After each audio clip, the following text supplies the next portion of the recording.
Одним из основных условий конкурса было изготовление икебаны из растений, растущих в Гагаузии. На фоне коня символ города, соответственно, получилась такая композиция. Мы не знали вначале, что получится. Пробовали разные варианты. Но вот что вышло, то вышло. Качество представленных работ определяло компетентное жюри, в состав которого вошли работники культуры. Все представленные цветы и растения взяты из Гагаузии, то есть из родного города или с поселений. То есть все должно было быть взято из Гагаузии. Мы не приветствуем немножко искусственное, потому что у нас также есть виноград, у нас есть грибы, у нас есть все в Гагаузии, что возможно было представить нам сегодня. Многие учащиеся городских лицеев с большим интересом приняли участие в этом конкурсе. Об этом нам рассказал Артем Недов из лицея имени Дмитрия Мавроди.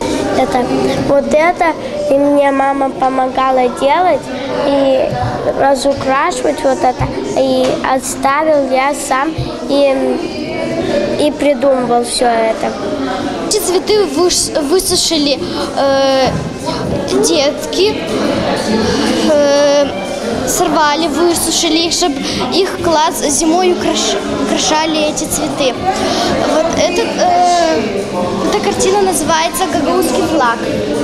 Эти цветы называются астра. Их покрасили в синий, красный и белый цвет. И сделали вот такой вот флаг.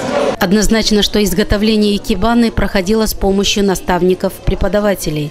У нас предполагается, вот кто разбирается в икебанах, знает, предполагается небо, пространство и земля.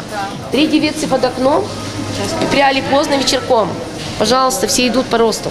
Дальше. У нас сейчас осень, извините. Мы сделали с детьми, в 5 классе сделали осень. Все исходит от этого.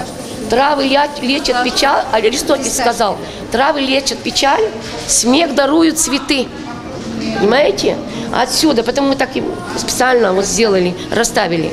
Вот. Здесь в гордом одиночестве любой человек, какой попал в такую ситуацию, он должен быть всегда красным, быть стойким, потому что в процессе становления своей личности и так далее. Как участники конкурса, так и их наставники с большим волнением ожидают результатов проведенной выставки, которые будут озвучены на праздновании Дня города.